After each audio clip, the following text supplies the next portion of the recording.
Need your daily fix on mixed martial arts? We're going to kind of recap Bellator 155. From UFC 198. Who's who? Kind of a controversial decision. And who's not? I couldn't figure out why, and then it hit me. Well, don't you fret, because Golden State Media Concepts got you covered. Get your daily dose of MMA podcasts. Everything from the UFC, Bellator Fighting Championships, Extreme Cage Fighting, Invicta Fighting Championships, and so much more. Join us as we talk about some of the biggest names in mixed martial arts. We've got you covered here on Golden State Media Concepts MMA Podcast.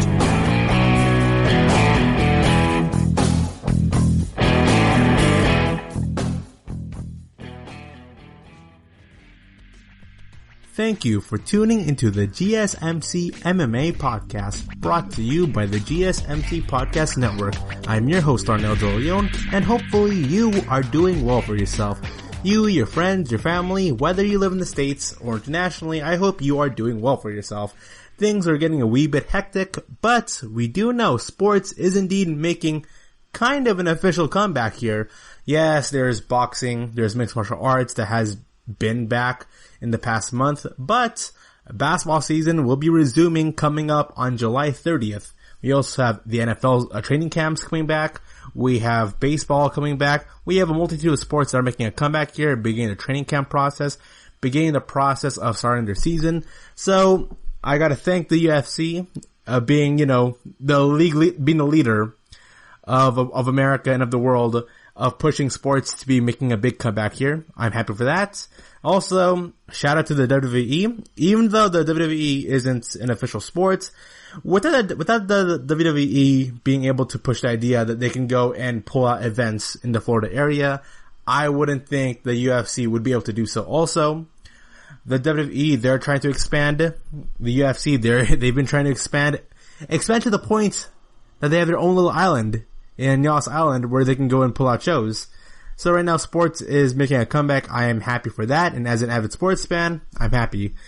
Though the past week and a half, things have been really hectic in terms of mixed martial arts really.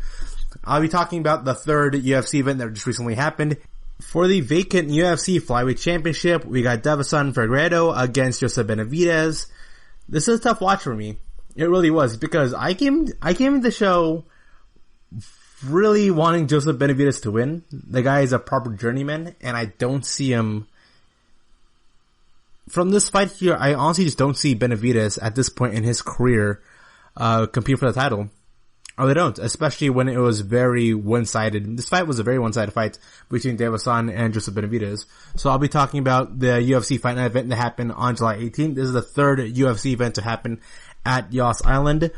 So Benavidez versus Davison. This entire night, the main card at the release was a night of submissions. We got Ariane Lipski versus Luana Carolina. That fight ending via submission.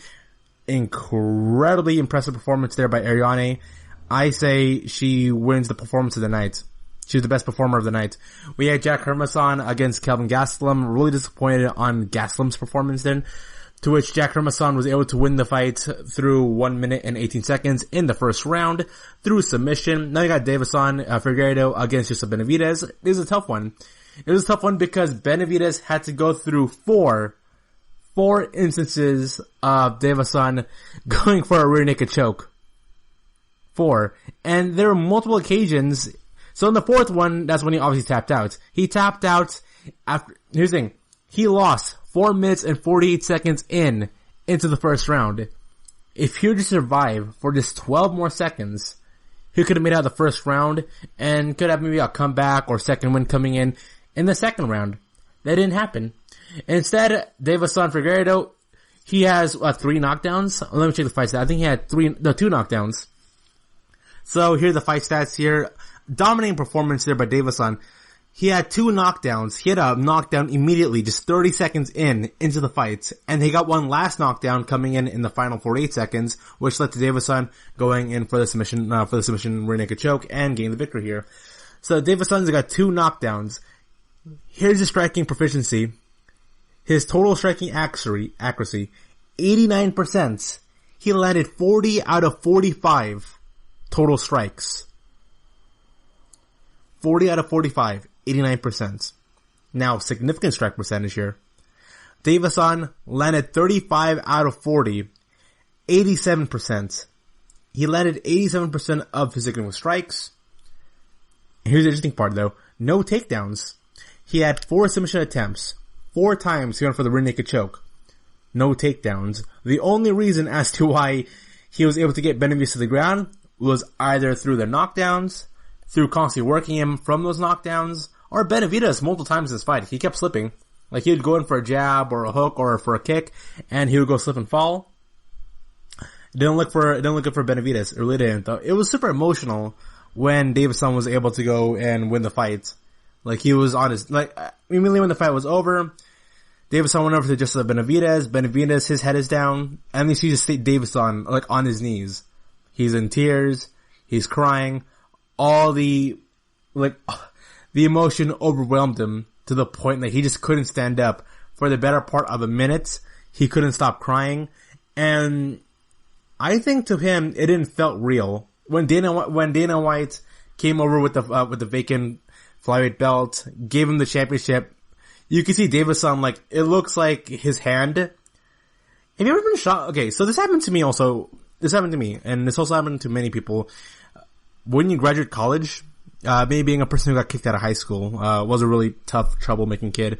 I know also, grown adults who were in their 30s and 40s who just didn't do good in high school, or they were stuck at community college, or they were stuck at a 4-year university for an extended period of time, or they did college, left to go do work or to spend time with their family, and they go back to college, and then they finally go get their degree that they've been working for 20, 30 years. It took me, how long did it take me? 6 years? 7 years? It took me over 6 years from the time of me graduating from high school, from me being kicked out of high school, for me to go get my college degree. I was that bad of a student. Academia wasn't it wasn't the best thing I'm good at. I'm not good at math. I'm not good at algebra. Not good with a calculator. Even now, if there was a high school kid right now who took AP Advanced Mathematics and they're to challenge me in a mathematics contest, I would definitely lose. But when I grabbed that college degree from a pretty prestigious university also, I was just shocked. I was overtaken with joy, and that feeling came the same way how Davison got that belt. It's in the hands. If you look at the person's hands, their hands are kind of a little shaking. They could barely lift that object they've been holding because it's been so far away from the grasp for such a long time. Davison, I think he's only in his early 30s. He's in the better side of 30 here. So he's a well-respected veteran, proper journeyman in his career in fighting, and he finally did it. He finally got the belt, and I'm really happy for him. I really am. He was obviously overjoyed with it, so I'm happy for Davison. Impressive honestly, the main card here was stacked with really good impressive performance here. Ariane Lipski, Jack Hermanson, Davison, those 3 fighters absolutely blew me away. It really did. Ariane, more than anything else, really blew me away here. Because she had this really strange, leg extension submission hold. Okay, for one, Ariane Lipski, I think she had 2 knockdowns no, she didn't. Oh, that's weird. So the stats don't show a knockdown, but Ariane Lipski was able to tag Luana Carolina very hard. Here's the striking percentage here. Ariane Lipski landed 11 of 12 total strikes, 92%. Lipski also 3 of 4 significant strikes. Luana did attempt a submission hold from the bottom. Didn't turn out well. Ariane Lipski with the strange submission. Okay, so here's how to visualize it. Imagine somebody pulling your leg, but they're pulling your leg close to your head. People have done yoga, or people I've seen other people have done yoga, kind of understand this, where, alright, your goal is to go bend your leg and make it extend past your neck. Past the back of your neck. Now, I've seen gymnasts who do this. I know people who can do this. But the regular everyday Joe, and most people, even if you are a trained athlete, cannot do this. Where your leg is bent behind your leg. Ariane Lipski, what she did, she bended Luana Carolina's leg to the back of her neck, and then you could just see, you can hear Luana Carolina in the background. Even took Michael Bisping. He's like, oh my goodness, wow, look at her face. That was loud. It looked really, really bad. And then Jack Hermansson against Kelvin Gastelum. To be honest with you, I'm really disappointed in Kelvin Gastelum. Kelvin Gastelum, he went on his Instagram and he talked about how disappointed he was of himself. He's so disappointed to himself, to his fans, to his team, to his coaches. It wasn't really a good showdown. It really wasn't good. So the fight immediately started. Kelvin Gastelum even landed a single strike? Okay, so here it is. Kelvin Gastelum landed a total of 1 strike. The bell rings. These two are trading shots. Jack Hermansson landed 2 strikes, 2 punches this entire fight. Imagine that. A fight ended in about a minute and 20 seconds. And the grand total of strikes was 3. Nice, 3 landed total strikes. Now, in terms of attempts, Hermansson landed 2 out of 4 strikes. Kelvin Gastelum landed 1 out of 5 strikes. And here's what happened. The two were trading off. Kelvin Gastelum shoots in for a takedown. Jack Hermansson reverses the momentum, and Hermansson is now on side position on Kelvin Gastelum.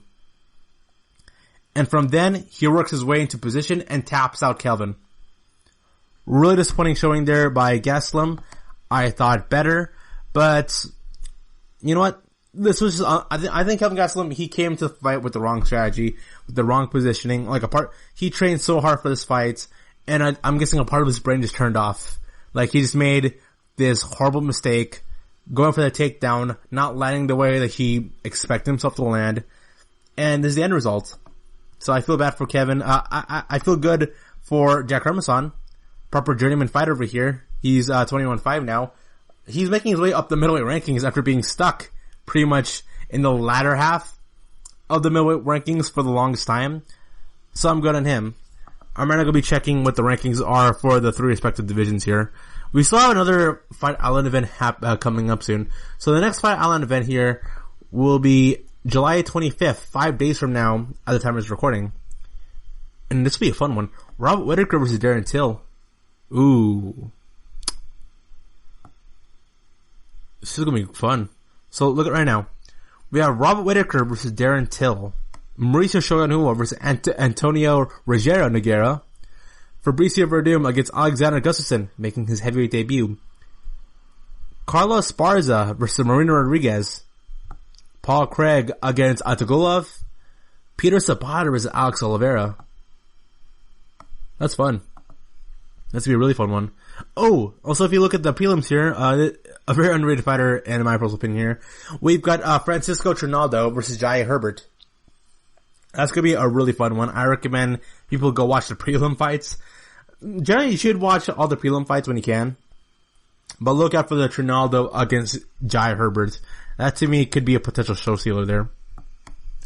So right now I'm looking through the rankings here.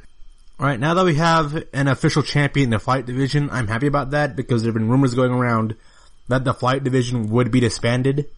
Right now, I'm pretty sure the women's featherweight division, that division is going to be disbanded. I honestly just don't see anyone else from the women's featherweight division even competing. If you go to the UFC rankings right now, there are no names in the UFC women's featherweight division. I know one fighter, Megan Anderson. But beyond that though, none of those fighters, when you go look at the best pound for pound women's fighters out there, no representation from the featherweight division, with the exception being Amanda Nunes, who's also representing on behalf of the women's bantamweight division. But looking at the Davison being the official champion, we got just Benavidez, he recently lost, so he's there's no way he can argue or buy his way in for a rematch. Brandon Moreno. So we got Brandon Moreno and Alexandre Pantoja. Those are 2 fighters. Oh, Askar Askarov. That's another fighter coming up. He's ranked number 7. Along with Jussier Formiga. I say Askar Askarov, give him 2 more fights, then he can work his way up, and he could potentially fight against Davison or Brandon Moreno. So I'm looking at between Davison, Moreno, Pantoja, and then Askar Askarov. those are fighters that I'm expecting to go and have stellar fights coming up in the year of 2020 representing the fight division. Oh, look at that. In the bantamweight division, you know what we have? So we have Peter Yan representing the bantamweight division, and he could be fighting against Marlon Moraes. There have been names going out there that Aljamain Sterling should fight against Peter Yan next. But now we don't know. The bantamweight division is incredibly deep, and we also have Dominic Cruz, who's ranked number 11, and he could argue his way to a title fight anytime he wants. He's one of the all-time greats. So yeah, I'm pretty excited for the bantamweight division and the flyweight division in the future. And you know what? It's actually kind of a blessing in disguise that Henry Cejudo retired, because now we got 2 champions for 2 divisions. You're listening to the GSMC MMA podcast. Coming back right after a short break here. See you soon.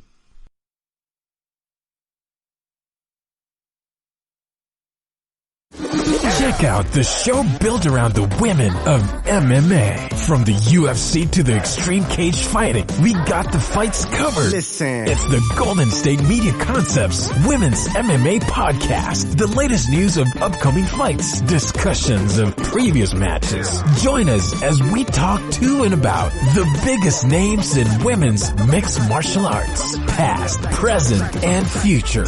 When it's the women's fight game, you know where to listen to. The Golden State Media Concepts Women's MMA Podcast.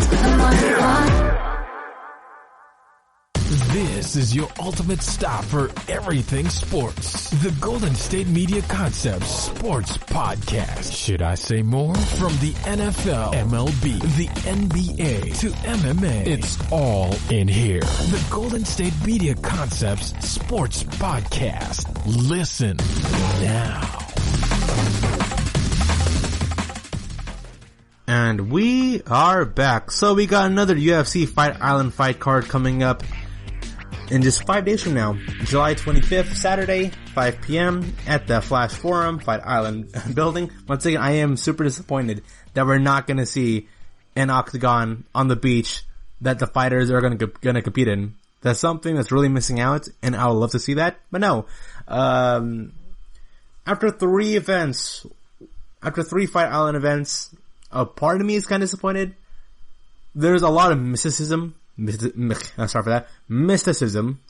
to the idea of fighters traveling in a boat or by plane, and they're going to this mysterious island none of them have been in for a while at the very least. And now that mystique has kind of been gone. But we've got great cards coming up here. I'm gonna reiterate what these cards are. So in the main card, there's UFC Fight Night 174. Main event being Robert Whittaker versus Darren Till. Darren Till, I remember about a year ago, he lost against Jorge Masvidal. He lost against Tyron Woodley when Tyron Woodley was really game. Then he lost against Jorge Masvidal, who was beginning to make his climb into being a superstar.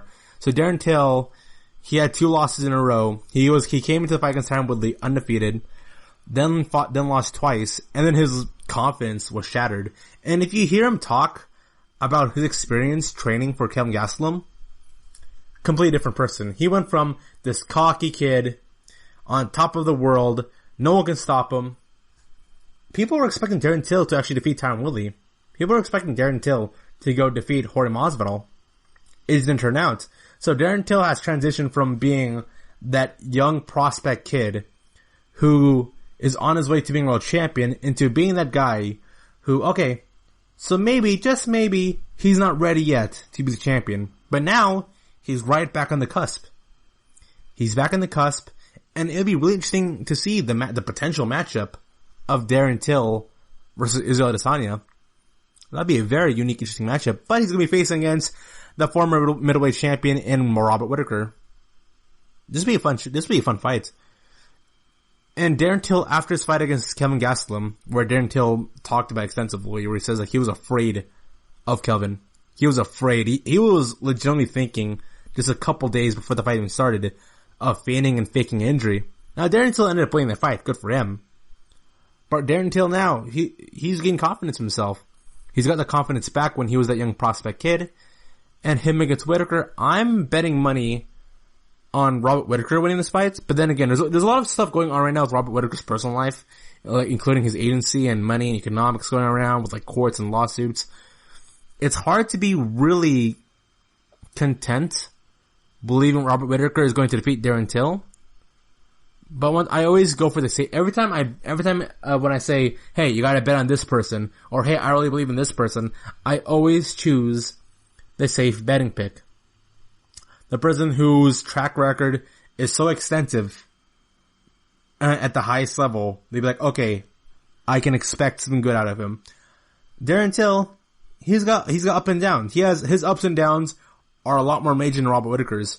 So Whittaker should defeat Darren Till. He should. I don't know what's going on that much about Robert Whittaker's personal life, but this could go either way, and I say Whittaker wins. This is a fun one. My favorite MMA fighter of all time, Mauricio Shogun Rua. Yeah, he's still fighting. Him and who's that guy in? I forgot. So it's Mauricio Shogun Rua against Antonio Rogero Nogueira.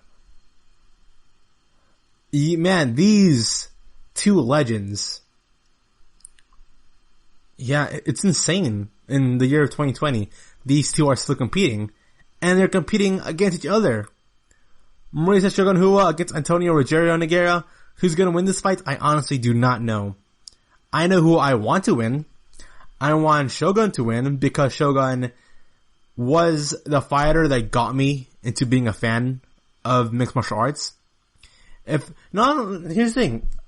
Growing up, when I was in middle school time, me and many of my classmates and me and my friends, none of us, when the UFC boom started happening around the mid to late 2000s, there are three people, there are three people, like kids who are 10 years old, 11 years old that we knew.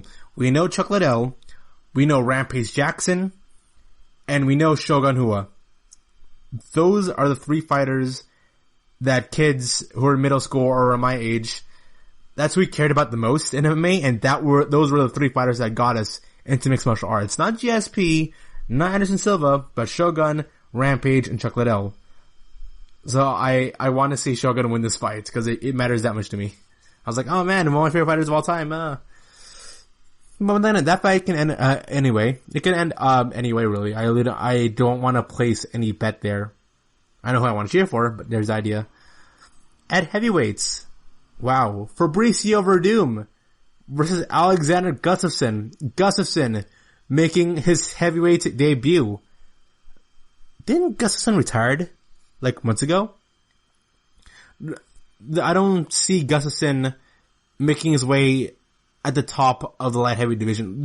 Here's the thing. The light heavyweight division, it's gone, practically.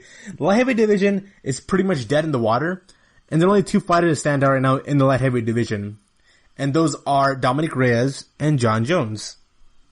I don't see Gustafsson climbing his way back, especially after his recent performance against John Jones, where Jones completely just stopped Gustafsson from making any work or making any progress from the first round.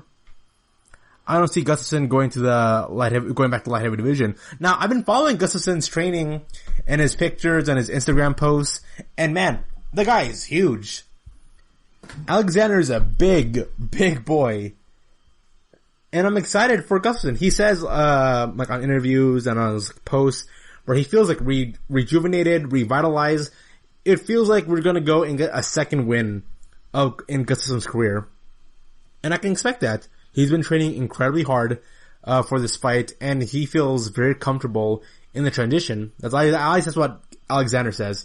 He says himself that he feels comfortable making the transition to heavyweight.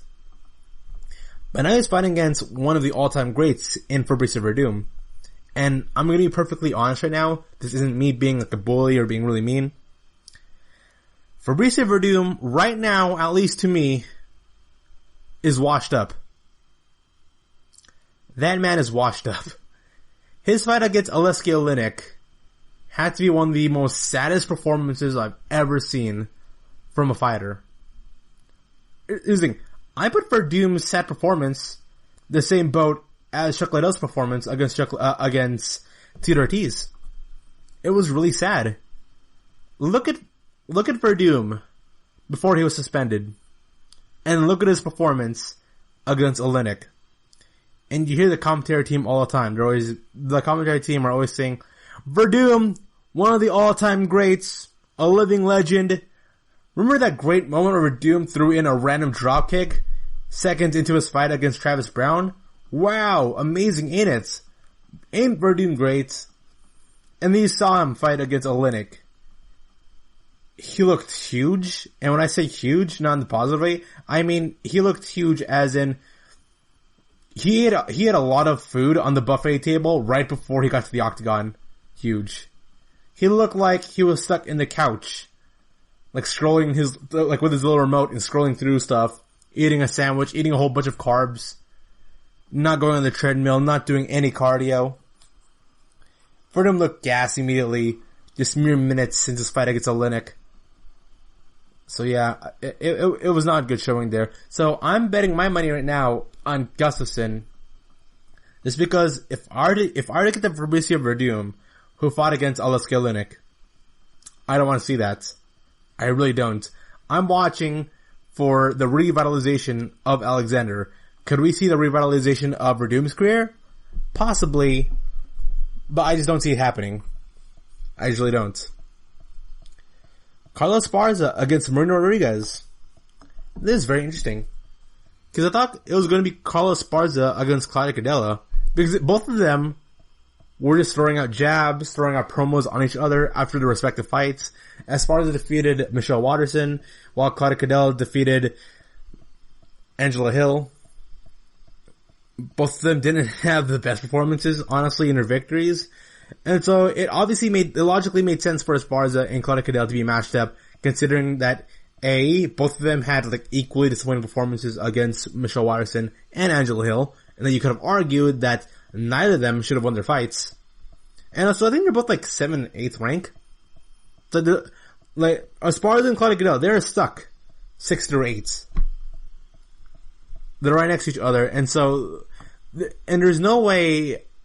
I don't think the UFC brass and that many people honestly have that much confidence in Esparza or Claudio Cadella trying to be legitimate contenders within the top 5 of the women's trial rankings.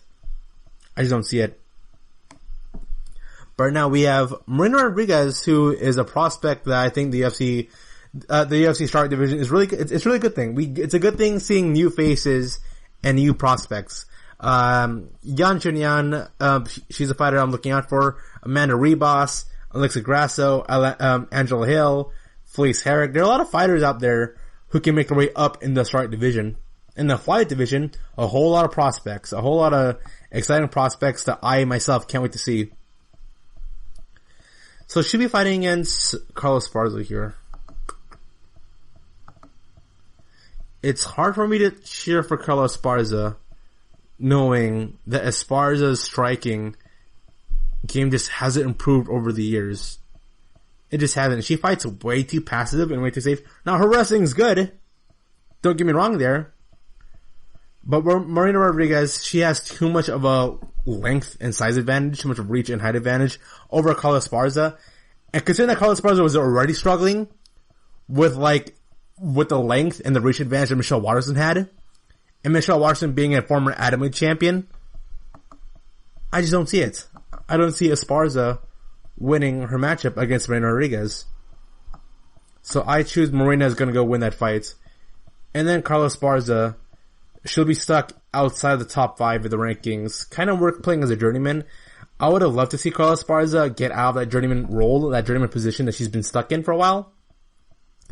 But sadly, I don't think that's going to be the case here. Paul Craig versus Antigolov. Honestly, I don't know that much about Antigolov. I know Paul Craig.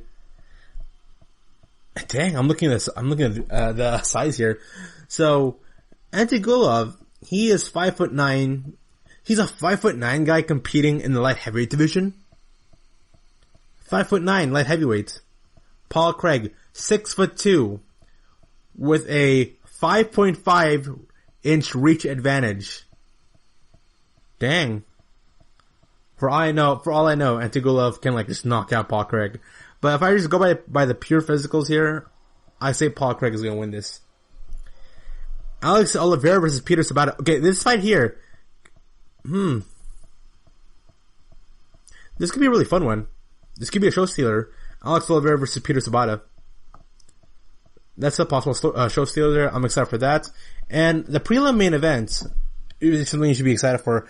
Francisco Trinaldo, who in my opinion has to be one of the more underrated fighters in all the UFC. I am still unhappy with the fact that he lost his fight against Alexander Hernandez when he really shouldn't have by decision. I'm unhappy about that case there. And I'll be talking about judges and scoring, all that stuff there, because people are still talking about Max Holloway and Volkanovski. I have looked into like Herb Dean's opinion, Dana White's viewpoints, Brendan Schaub, Big John McCarthy. There's a lot of things going on with the judges' scorecards and judges' decision. I'll go extensively about that after the commercial break here. But Francisco Trinaldo against Jai Herberts. Trinaldo, he is gonna defeat Herberts. That's my prediction there. And I expect, I expect him to win. I expect him to win that fight. Oh, so Mike Grundy against Movsar Evlov. That's a potential show stealer also right now in the UFC prelims for the Fight Night event. So yeah, Fight Island, it's not over yet. After Fight Island, we are going back to August 1st. Chances are we're not going to go back to Fight Island after this next upcoming event. We're going to go back to either Vegas or in the Florida area. So this will be the last Fight Island event. It will be coming up you can watch it on ESPN Saturday, July 25th it's going to be starting on 5 p.m. Pacific time. And I expect you guys to go watch it and have fun. So you're listening to the GSMC MMA podcast. Coming back right after the short break here. See you soon. Tired of searching the vast jungle of podcasts? Now listen close and hear this out. There's a podcast network that covers just about everything that you've been searching. Hey! The Golden State Media Concepts Podcast Network is here. Nothing less than a podcast bliss with endless hours of podcast coverage. From news, sports, music, fashion, cooking, entertainment, fantasy, football, and so much more. So stop lurking around and go straight out to the Golden State Media Concepts Podcast Network. Guaranteed to fill that podcast itch. Whatever it may be. Visit us at www.gsmcpodcast.com. Follow us on Facebook and Twitter and download us on iTunes, SoundCloud, and Google Play.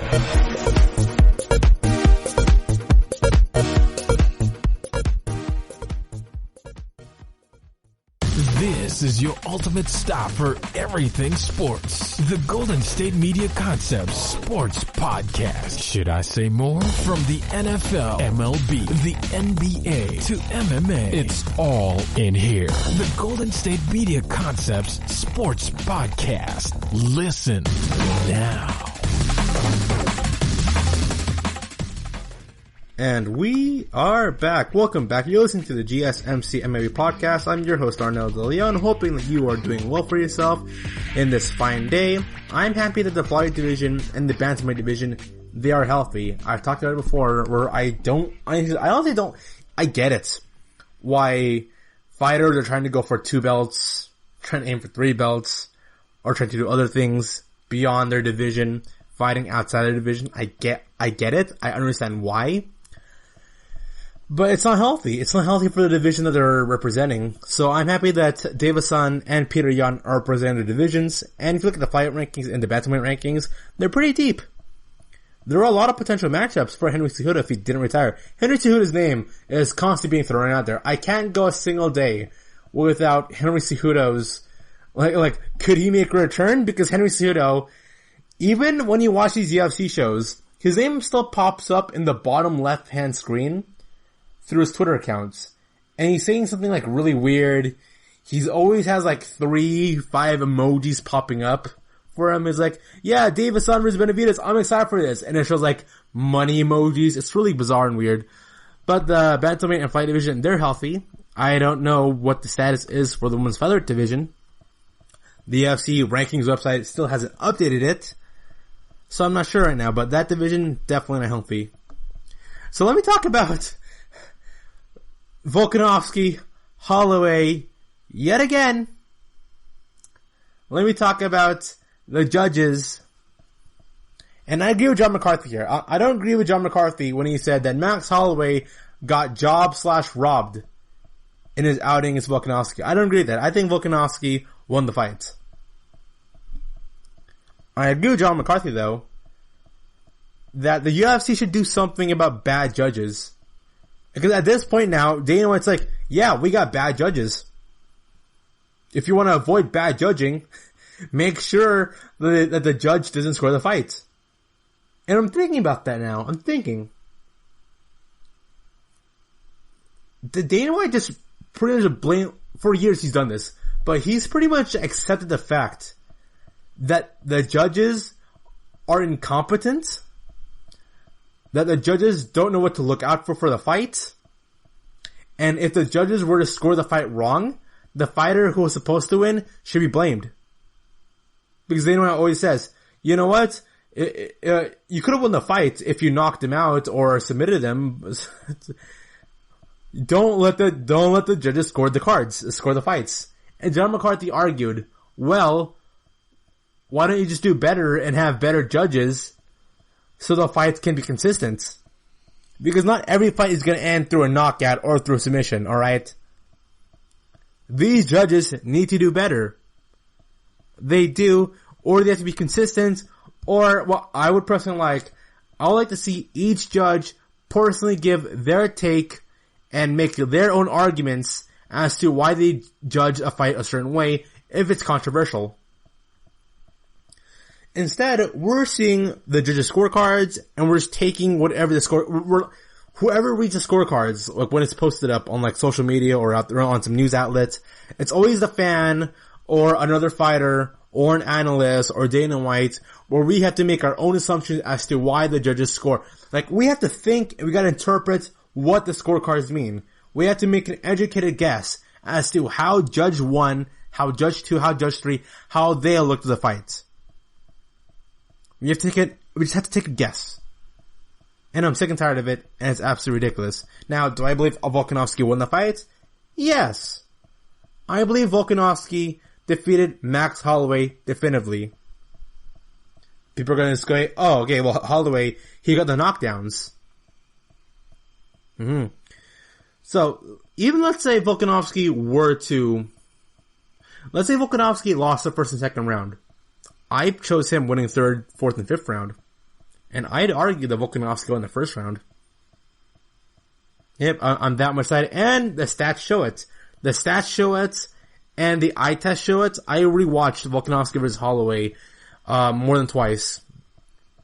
And I'm looking at the fights with Michael Bisping being muted. I'm looking as objectively as I can. And I say, Volkanovski won.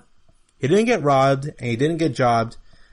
Things weren't in favor of Holloway. Holloway just didn't do enough in that fight to impress the judges enough to go and give him the score. That's the reality of things. We could see Holloway versus Volkanovski 3. That's a real potential possibility that's happening. Okay, what's else going on in the division? So we have Zabit. Zabit, he's ranked number 2, right behind Max Holloway. Is Zabit ready for a title fight? Now, I'm saying Zabit can definitely defeat Max Holloway. Zabit can definitely defeat Alexander Volkanovski. But is it right to pull the trigger right now on Volkanovski? There's a lot of good names here. A whole lot of good names. I don't know how Jeremy Stevens, how he's going up in the rankings despite losing, but whatever. Okay, so even Dan Ige. What the heck is this? This is so confusing.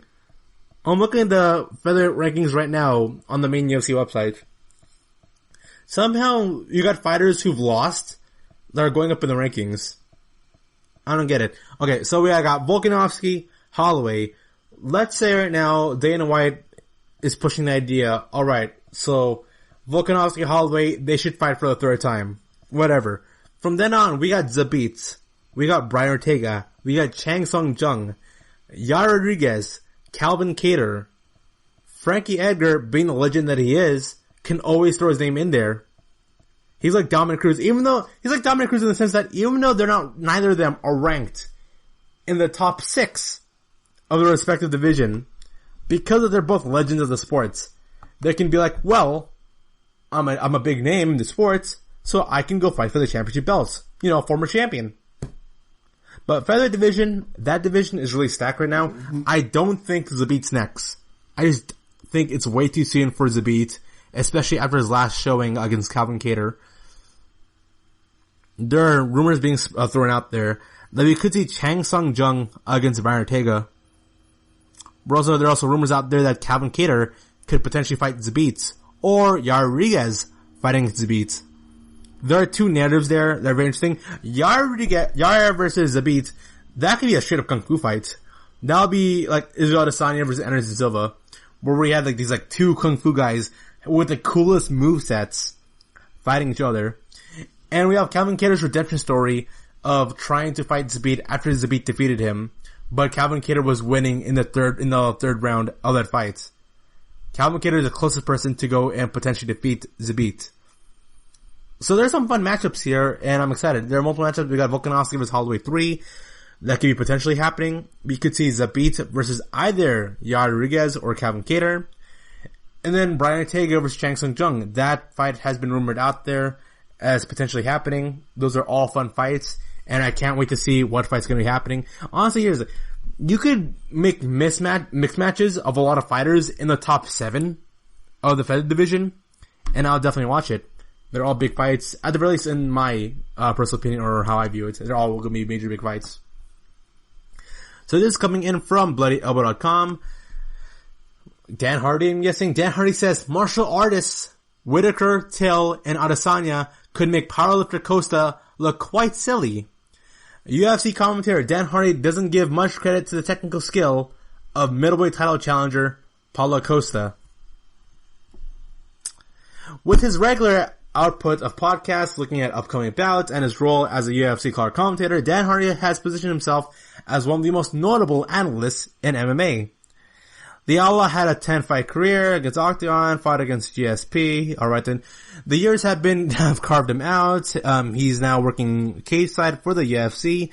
In a recent episode of BT Sports Open Mat podcast, Hardy took a closer look at the middleweight title picture and how he feels about the top contenders shakeout in terms of potential matchups. Most notably, between champion Israel Adesanya and contenders Darren Till, Whitaker, and Paulo Costa. It seems that Dan Hardy feels Paulo Costa is at a notable technical disadvantage among his peers. I'm gonna put this out there right now. Paulo Costa should fight Adesanya next. It's been thrown out there. It's not official. Adesanya and Costa, they have been given contracts to go sign to go fight one another, but it's not been officially signed. So it's not official yet, but it's expected to be. It would make an absolute sense, Hardy responded when asked if the winner of Whitaker and Till should be next in line to fight for the title after Costa. And I think the thing is with Darren Till, and we knew this from when he first stepped into the UFC and he got that first big win, I feel like that he's the kind of guy, he's got the kind of personality that would gravitate him toward big occasions, big events, and I think we saw this when he fought Masvidal. He was in the main event position above fighters who have been on the roster for a while from this region. He's got the star power, and I think this is a mouth-watering matchup. Aren't they both from they're both from the UK. Sure, Dan Hardy. I'll be honest, Israel Adesanya against either of those guys is exciting. And I know Robert Whitaker had a loss, but I felt he was reckless in that loss, and I don't think it was really characteristic of him as a fighter. I thought he actually fought more like Yoel Romero in that fight than anything else. So I wouldn't be against a rematch for Whitaker if he gets a win here. But at the same time, if Till gets a win, absolutely. I want to see that fight against Adesanya. And I'll be honest, as dangerous as Paulo Costa is, I think he's just a more reckless striking version than Yoel Romero. I don't think he poses the same kind of problems to any of these guys. I mean, of course, if he catches you, then it's a bomb. It's like fighting Derek Lewis, you know? If he catches you, he's gonna knock you out. If he doesn't catch you, you can probably make him look quite silly with your skills and technique. And I think all three of these guys have got the skills and ability to make Paulo Costa look like a powerlifter, which is really what he is in comparison to these martial artists. Dang. Dan Hardy going after Paulo Costa, he's a martial artist. What does Dan Hardy mean that Robert Whittaker is more of a martial artist than Paulo Costa? Because the way how I look at it right now, Robert Whittaker, his fighting style is that of a relic. He fights like he belongs somewhere in the mid-2000s. And Paulo Costa and Whittaker, in terms of striking, they're pretty much the same. Whittaker is slightly more skilled than Costa. And Costa, I feel like, is one of the, I don't know. Thing is for Paulo Costa, he's definitely been tested, but not tested at the highest degree yet. Like, he certainly haven't faced anybody. He fought against Yoel Romero in what has to be, like, at the year, when Yoel Romero fought against Paulo Costa, that was a fun fight. That was it was the exact opposite of a fight that was Yoel Romero against Israel Adesanya, where it was just like these two statues fighting against each other. You're looking at these two huge specimens, and you're like, okay, there's no way these guys are at the proper weight limit. But they're statues, and they have a whole lot of power, and they went at it, and it was a really fun fight. Do I think Costa can defeat Till, Whittaker, and Adesanya? Yes. Definitely. I think Paulo Costa has all the tools. He has enough tools in his boat. He has enough skill to potentially become the middleweight champion. He's that good. He's in a better state right now as a fighter than Francis Ngannou than Francis Ngannou was when he fought Stipe Miocic. Because Francis Ngannou is one of the most ugliest strikers to look at. When I mean ugly, I don't mean the face. I mean in terms of form, in terms of angling, in terms of footwork. Francis Ngannou is really tough to watch. He's the antithesis of a person who's ridiculously strong, but lacks a skill. Kind of like Derek Lewis. Here. But Costa, he's in a much better position. If you haven't seen Costa's fight against Yoel Romero, he can do clinching. He can go for body shots. He's got really underrated leg kicks. He's got really underrated body kicks also. He's got form. He's got form. He's got angling. He was able to go and whittle down against Yoel Romero. So yeah, Paulo Costa definitely has skill, and I think it's very disrespectful for Dan Hardy to go say, oh, Whittaker, Till, and Adesanya, they make Paulo Costa look like a powerlifter. And brother, there's nothing wrong with being a powerlifter, but the idea is that, like, you know, Paulo Costa looks like a guy who would be perfect as a bodybuilder or as a powerlifter. He looks perfect for being that guy in the gym who just looks amazing, but can't really, you know, compete at a high level at an athletic sport. He looks like that guy, but trust me, Costa's that good. So you're listening to the GSMC MMA podcast. Coming back after a short break here. See you soon.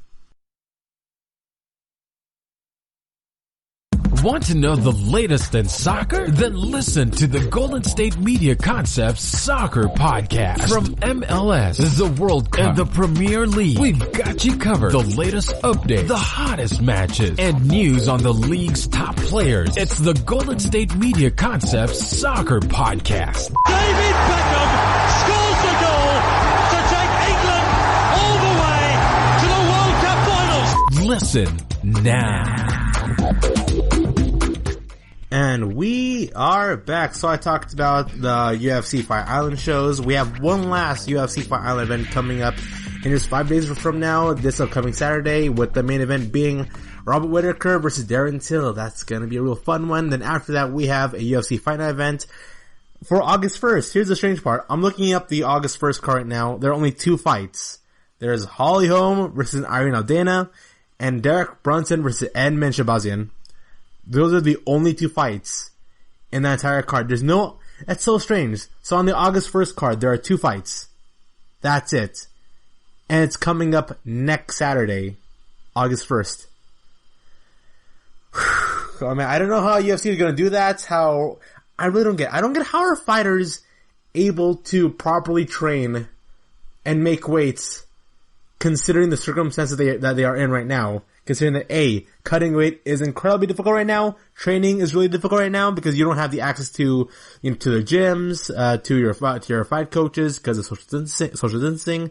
It's very difficult for fighters to get prepped up. And now, there's a real possibility that many fighters coming up who'll be fighting on August 1st at the UFC Fight Night event on next Saturday are gonna have less than 2 weeks prep time in their next matchup here. It's insane. It's absolute insanity. And I don't know how these fighters do it, but I respect them for it. Also right now, I'm currently working on a project where I'm gonna be asking, if only COVID-19 wasn't a thing, but I've been asking a lot of my friends who don't watch mixed martial arts. Among me and my friends, I'm the most sporty person of the group. It's so strange. So I don't like baseball. I have a good fundamental basic knowledge of football in the sense that I can differentiate the difference between screen passes, shotgun passes. I can differentiate what aspects of a quarterback are good compared to negative. I understand though those athletic, like 2-weapon quarterbacks aren't all that essential compared to quarterbacks who are good working off inside the pockets. I recognize that. I can differentiate a screen pass or a shotgun to a play action pass. I can differentiate that to an inside to how, I've played a whole lot of Madden NFL. I've been playing Madden NFL games dating back to 2006. And so I understand the fundamental aspects of football, and I know some of the names of football, and I try to keep up with the Super Bowl every single year. I understand that Tom Brady left the Patriots, but now Cam Newton is now with the Patriots after he got released by the Carolina Panthers because of just underwhelming seasons. So I understand some aspects of football. I am a huge nerd as it pertains to basketball. I love boxing. I love mixed martial arts. Here's the thing. I find World Series of Poker to be incredibly interesting. Even before when I started doing this podcast, I was looking up amateur wrestling videos of people doing suplexes and people grabbing each other. I've been watching these hour and a half long, 2-hour amateur wrestling shows involving amazing high school kids to Olympic athletes. It's very interesting to me.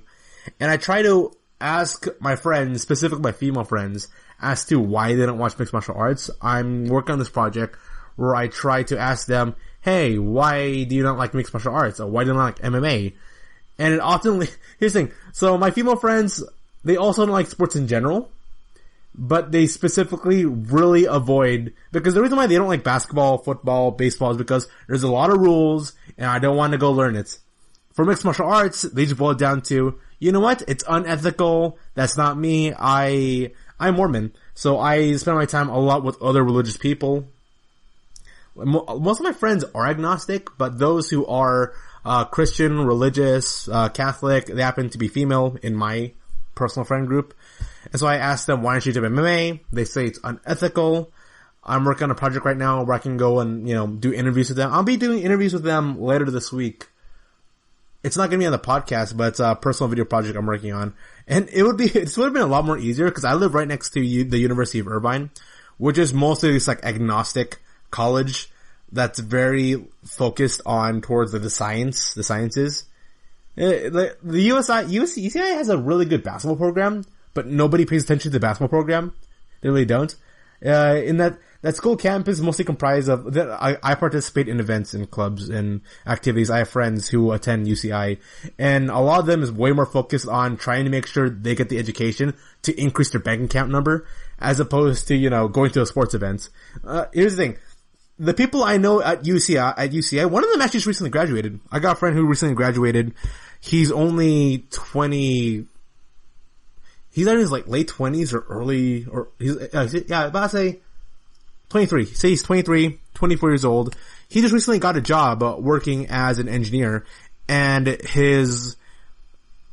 I've said it many times in other podcasts, where I have a lot of engineering buddies, and they make insane bank. They make large sums of money. So this friend here, he's 23, 24 years old. He recently just got hired a job as an engineer with a $30,000 signing bonus, and his salary, which to him is below average within the confines of an engineering, of an engineering student or engineer graduate, is $60 an hour. $60 an hour. He's making well over 6 figures a year at the age of 23. Big money, right?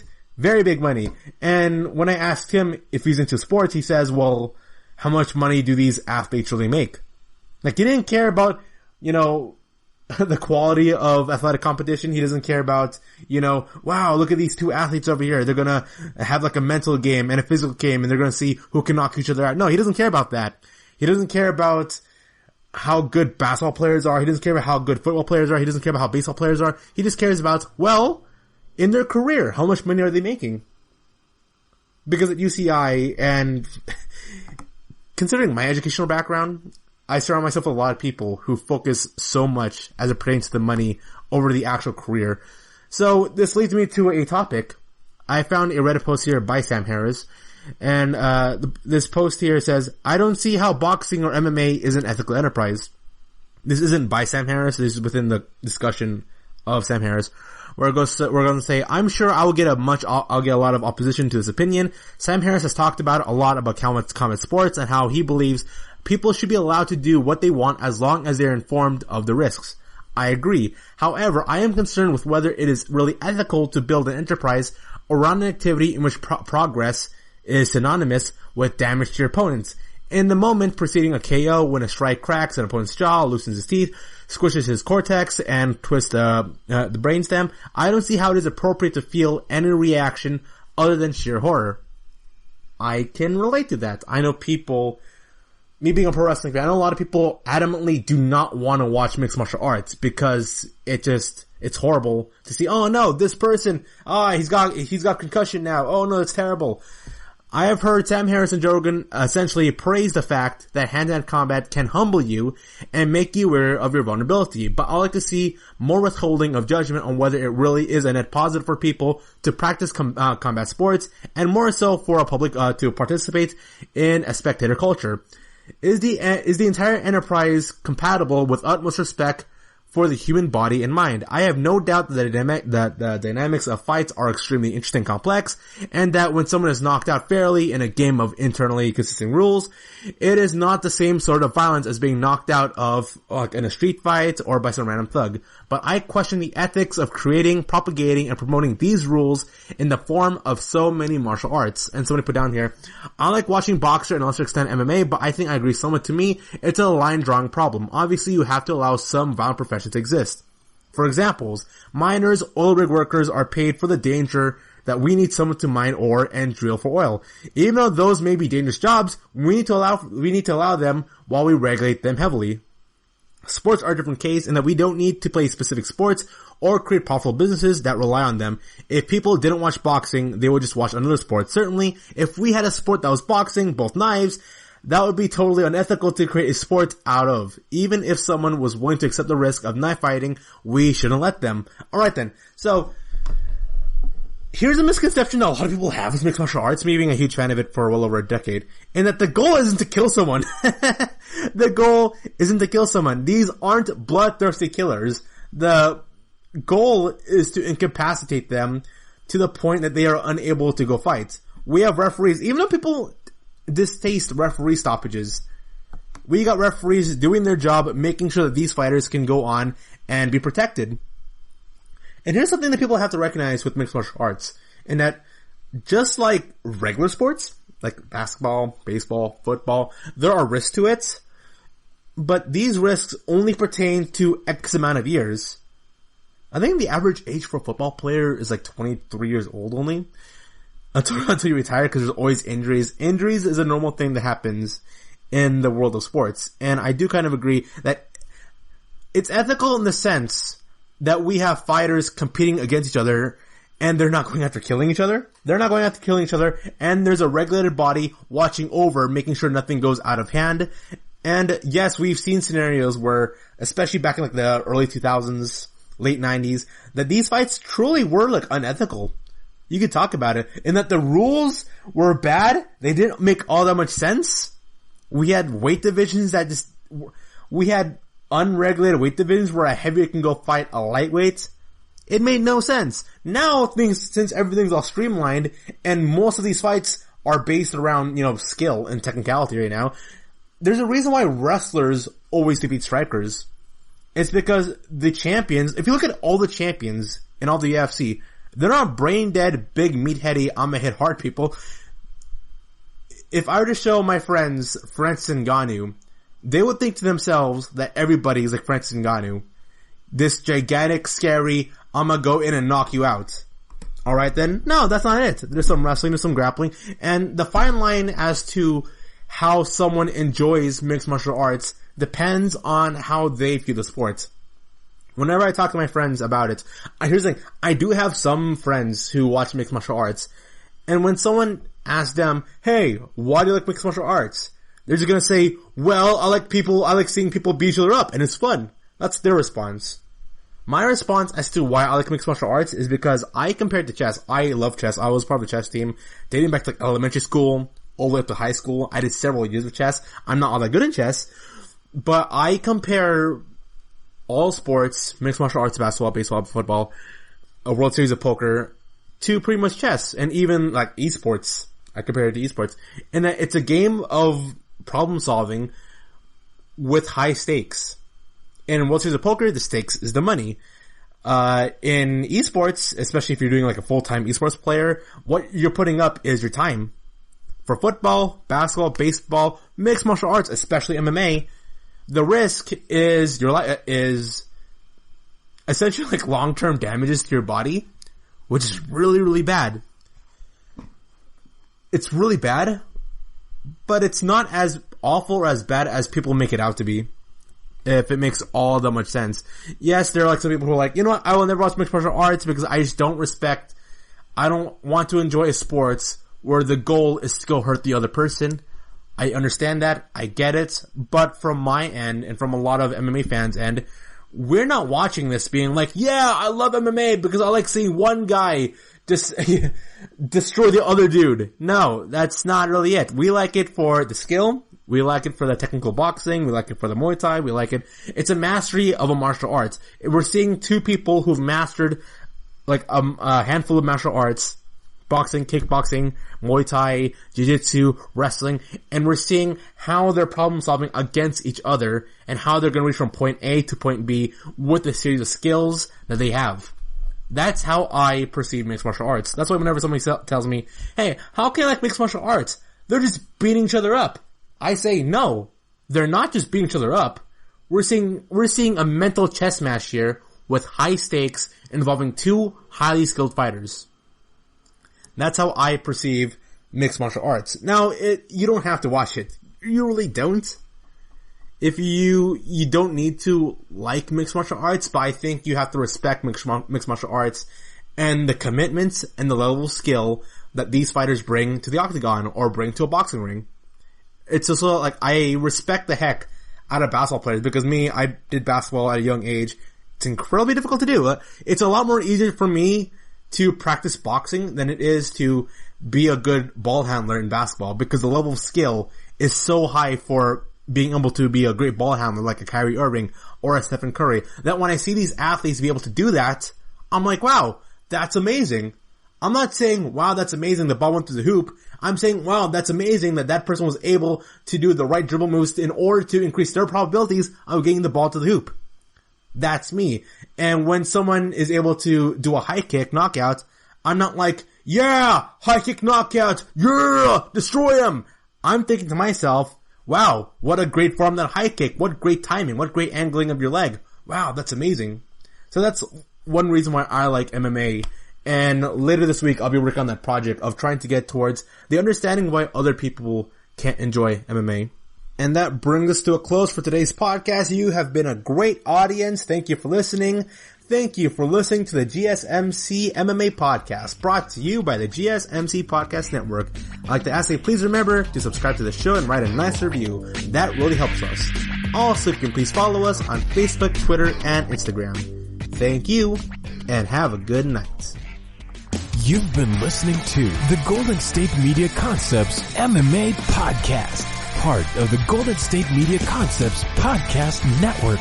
You can find this show and others like it at www.gsmcpodcast.com. Download our podcast on iTunes, Stitcher, SoundCloud, and Google Play. Just type in GSMC to find all the shows from the Golden State Media Concepts Podcast Network. From movies to music, from sports to entertainment, and even weird news. You can also follow us on Twitter and on Facebook.